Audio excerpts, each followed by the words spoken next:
Hello everybody, welcome to part 2 of the supply teaching Q&A video. I'm not going to do a long introduction because I already did that in my first video, which you can find linked down below. So if you've not watched that, maybe go watch that first because I might have answered your question. Let's go straight in with this video. The first question is the money worth the hours and the effort? And there's a lot of questions about money. How does the salary of a supply teacher compare to a regular teacher? Do you get paid more than a full-time teacher as it's per hours or days rather than monthly? Okay, so again, like I said in the last video, I'm going to answer these questions to the best of my ability and to my experience. And as far as I know, it really depends on where you are, the type of supply teacher that you are. So it depends on if you're in England or Scotland or Wales or Ireland or wherever you are in the world. And it depends if you've got a short-term contract and a long-term contract. And if you are really interested in supply teaching, I will leave some links down below with information on pay, which is where I got my information from. As far as I'm aware, if you're on a short-term contract, so you're getting paid to go into different schools, different days, and you don't necessarily have that reliability and consistency that I'm going to be working, then your pay is going to include sick pay and like holiday pay essentially. So you will be getting paid more per day. Now if you have got a long-term contract the way I have, then you're going to be paid based on what a regular teacher is paid, but for the days that you work. So I'm on basically like a part-time contract, and I'm paid based on my experience, the number of years I've worked post-qualifying. I'm getting paid the same amount, not any more than a regular teacher, because I'm getting paid as a teacher would, because I'm contracted to the school for these 3 days a week for the rest of the school year. So it really depends. I think if you sit down and work it out, and if you were to do short-term supply from September to July or August to June, depending on where you are in the UK, and you worked every single academic day of the academic year, then you would get paid more, absolutely. However, the thing with supply teaching, and like I said in my last video, is that the security of having a job throughout the year is not there with supply teaching. So it's very rare for supply teachers to really start working in August, September time. They're going to be pulled in more October, November, December, and towards the middle of the year, and even sometimes towards the end of the year it can be quite rare to have supply teachers in schools. You know, generally the weather's better, people are off sick less often as well, so it just depends on the situation. I've had some experience supply teaching in England when I was with an agency. I actually had the similar experience here in Scotland, where I was lucky that I was given one school and that school asked me to stay on for the last 3 weeks of term. So this is just when I'd qualified and I had about a month left of the academic year, and I was really desperate to get more experience and start earning money, because obviously when you're training you're not really getting paid. At the time we had a bursary, but I think they got rid of that as well, unfortunately. But even that bursary wasn't a lot. I signed up straight away for a supply teaching agency, and I recommend every teacher does that. If you're like in the process of training now, you're doing PGCE, or even if you're, you know, at uni, I recommend you go and sign up to your local agencies, or you let your council know if it's a case of your council handles supply teaching, and that way you're on the register, and that way you give your availability, you give your days, you give your certificates. Obviously you have to go through all the normal processes that a regular teacher does with the DBS and all the checks, which is totally understandable, and that can take time. So the quicker you do it, the better. But as soon as you're qualified, I would definitely sign up to an agency, because you might as well use that time you've got at the end of the year effectively. Obviously now with COVID-19, I don't know if that's necessarily going to be the case for everybody where schools will open. We just don't know. The point is you don't know, so you might as well try. If they're saying they're not accepting people, that's fine, at least you tried. But you might as well try, just in case, you know, this is all over within 2 months and then things go kind of back to normal and actually they do need supply teachers and you could be a supply teacher. So that's definitely something to think about. So I was in the same school, and it was actually a first school, and I've never worked in a first school before. I didn't train in a first school. It was my first proper job as a teacher. being a supply teacher. I was basically in year 2 for the majority of the 3 weeks, and it was great. I got to do science lessons with them. Sometimes I was doing phonics lessons with them, which was really good for my experience working with different school, different environment, different team members. You just learn and pick up so much from whatever school you're at, especially if you're open-minded and you're willing to learn. And at that time, my salary was really good. Like, I was getting paid when I first qualified as a supply teacher, maybe like £95 a day, which was a lot for me, and even now it's still a lot. That was because I had my holiday and my sick pay on top of my day-to-day rate. The long and short answer is you can get paid more as a supply teacher, but the likelihood of you securing a long-term contract for the whole academic year is quite rare, so you probably won't, and I would say that you have to keep that in mind, definitely.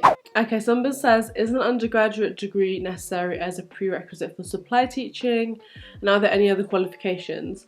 So I do think a degree is necessary because for teaching you have to have an undergraduate degree, and I do think you have to be a qualified teacher as well. Again, it's worth checking out your local council requirements, but I'm 99% sure you do have to be a teacher and have to have a degree. And then somebody else said, are you with an agency? No, I'm with the council, but I have been with an agency before and it's been great. I enjoyed it. The nice thing about an agency as well is that they are kind of like the middleman between you and the schools. So if you have a bad experience with the school for whatever reason, if you find the behaviour is too bad, if you have a bad experience with staff members, whatever it is, you can go to the agency and they can deal with that. They can communicate with the school. You don't have to have like a messy ending of the situation. It's their job essentially to find you work, because remember, agencies will be taking like a cut. You don't see the cut, you don't see how much they make from the school, but it's in their best interest to get you work. So it's good to be signed up to at least 2 or 3 agencies, but definitely search around, look around, do your research. Do you prefer supply teaching more, and why? The golden question. Well, I will say this, there are 100% pros and cons to both supply teaching and regular teaching. However, if you want a work-life balance, or if you feel like at the moment you're teaching and you don't have a work-life balance and you feel like you are inundated with assessments and attainment data and targets and planning and prepping and all the other things that goes into being a teacher, I really strongly recommend that you look into supply teaching, even if it's for half a year or just 1 year of your career, because the work-life balance that you can obtain with supply teaching you will not get as a regular teacher. 100% you will not get. And this does slightly depend on the school you're at, of course it does, and it does slightly depend on the expectations. And I will do a whole video on the differences between Scottish teaching and English teaching, because let me tell you, there's a lot of differences. But without getting into Scotland versus England, we're talking about supplying versus regular teaching. Pros to supplies is you get a work-life balance, you get to experience different year groups on a day-to-day basis, you get to work with lots of different adults, you get to see lots of different adults teaching, different teaching styles as well. You get a real community feel of the school. You get to build a lot of bonds with children across the whole school as well. I have massively enjoyed it. The pros of being a regular teacher is that you see that class from the start and you nurture them and you teach them and you watch them grow and you help them grow, and that bond you build with your class from start to end you can't get as a supply teacher. Now that doesn't mean that you don't get to build bonds. Like I said, you do. I feel like I've already built bonds with children in the school and I've only been there for 3 weeks, so you definitely do. But you don't obviously get that same consistent bond that you do as a regular teacher, because as a regular teacher we put so much work and effort in that we then get to see see the fruits of our labour, if you like, at the end of the year. And that's a lovely feeling, and that's a feeling that I feel like a lot of teachers go into it for, to see that and to experience that. Do I miss that? Kind of, but do I miss it enough to give up supply teaching and go straight into full-time teaching if I could tomorrow? No. I am loving supply teaching at the moment. Another benefit of like having your own class is obviously you know where you're going to be every single day. You know you've got your own classroom, you've got your own area, like, you know, you can put your coat down, your bag down, and that's you for the day. You know where you're going to be. You have a lot more knowledge of each of the children in your class because they are your class, so you know how to get the best out of them straight away. It won't take a few different lessons with them to understand, or a few different meetings with teachers to understand. Like, you will know because they are your class. And yeah, I feel like you probably would get a little bit more job satisfaction from the teaching element because you're planning. As a supply teacher, it depends, but a lot of the times you're not planning. A lot of the times they're giving you a plan, you're following the plan, you're doing your job. Whereas with a regular teacher, you are the one who gets to do the planning, you're the one who gets to tweak the lessons how you like it, you get to do the story times, you get to watch like so much things unfold over the first few weeks, months, and ultimately the year, which as a supply teacher you don't get to do because as a supply you're here, there and everywhere. So at the moment, I'm loving supply teaching, absolutely loving it, especially because I can go in at 8:30 and I'm finished by 3:30, and the latest I've stayed there is 5 o'clock, and that was when I was in P7 and I was marking like 3 lots of work, and I didn't mind that at all because that was one night. Whereas in my last post as a year 6 teacher, I would leave school every day, almost every single day at 5:45, almost every single day. Apart from a Friday where I tried to leave a bit earlier, but the work-life balance and being a newlywed, that was very hard. I made a whole video about it on how to get that work-life balance, but it was very hard. And it did have an impact on my relationships around me, and it was not easy. On my mental health, or my physical health. And I feel like with supply teaching, I am able to balance so many and more things. I'm able to come home and feel energized enough to cook for the whole family. I'm able to kind of maintain consistency with social media. You know, I just feel like I have more time, and that time is so valuable. So alhamdulillah, right now I'm loving supply teaching. Would I go back to being a full-time teacher in my own class? Yes. But can I see myself fitting between supplying and full-time teaching for the rest of my career? Absolutely yes, absolutely. Especially inshallah, like when I go on to have a family, the idea of being able to finish work by like 3:30, 4 o'clock and then come home and spend that time with my children is so appealing, and I can totally see why people who are supply teachers stick by it, because it is just, it's great in that sense, and the pay is really good. So what's not to love? Okay, I'm going to answer one more question in this video, and it's a really good question. It's, what does your supply teaching survival pack look like? That's a really good question. The first thing that I picked up from eBay was a clipboard, and I got a clipboard with the cover on top so that I can easily use it as something to lean on, but also I can keep lots of documents underneath. And then within that clipboard I have the school guide that they gave me with all the staff members' names in it and the school routines, including the timings, because whichever school you're in, you're going to have to know what time break is, what time lunch is, what the lunch procedures are, what the children are allowed to take out for break time. You have to be able to pick up things very quickly. So you need to be organised, you need to have your items kind of all together quickly in one place. On top of that, I have a pen as well, and I quickly asked what the marking policy was, if there was a particular colour. You want to know these kind of things. First week and a half I was consistently making notes, and if I'm covering a class for a whole day, then I will try and spend some of my PPA or RCA time in that class with that teacher, just sitting in the corner quietly, picking up names, writing a rough seating plan if I can, and understanding the dynamics of the class, understanding the levels of the class, and also seeing how the teacher works. You know, each class is different, each age group is different, each teacher is different. So if a class is working really well with the teacher that they're used to, and if I can replicate some of the things that the teacher's doing, then that's going to make my job a lot easier.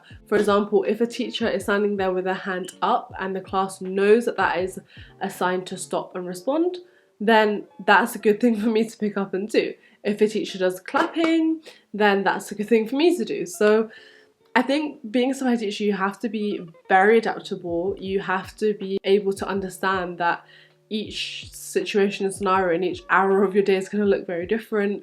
but you kind of need to see that as positive. Like, it's quite exciting. Like, I don't know what the next hour's gonna hold for me. I'm gonna be in P3 for half an hour and then P2 for half an hour. I'm gonna be different age groups, but you have to be able to just adapt. And I found it challenging, but enjoyably challenging. Not, I can't cope with this, it's really hard. Like, I found it, like, it was refreshing for me, like being able to flip from classroom to classroom and see different practices. Also, I found the times when I've actually really been able to teach really enjoyable as well, being able to do like a whole day lessons. And I've also liked going and spending days where I'm literally in all the different year groups throughout the day.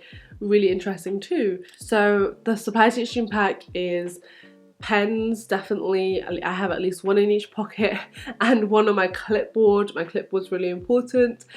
In my clipboard, I like to have some blank paper if I'm doing a quick seating plan. In my clipboard as well, I also have my timetable for the next few weeks, which is what I was printed out. And like I said, that is likely to change on a daily basis, but it's nice to still have a general idea of where I'm going to be.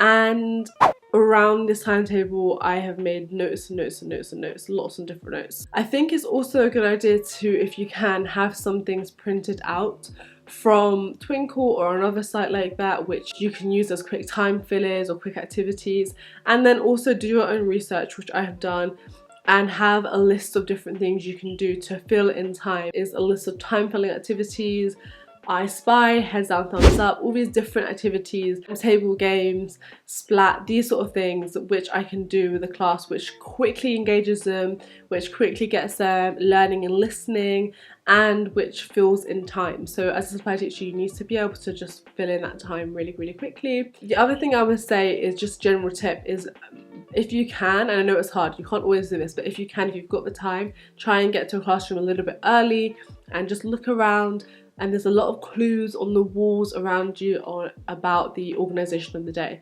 You'll generally have like a line leader, you'll generally have like a lunchbox monitor and you know, all these things, or you might see table points and then you might be able to use that to your advantage, or you might see that in this classroom house points is a really big deal. So okay, right, for 2 house points I am looking for, you know, you need to kind of pick up on the environment around you and then use that information to make the time that you have with the children the best possible time that you can.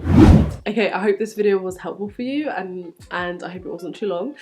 I know I talked a lot, I'm feeling quite thirsty. There's going to be a part 3 coming up very soon, but if you did enjoy this, hit thumbs up, click subscribe, and I will see you in my next Teacher Talk Tuesday video, which will be next Tuesday. Bye guys!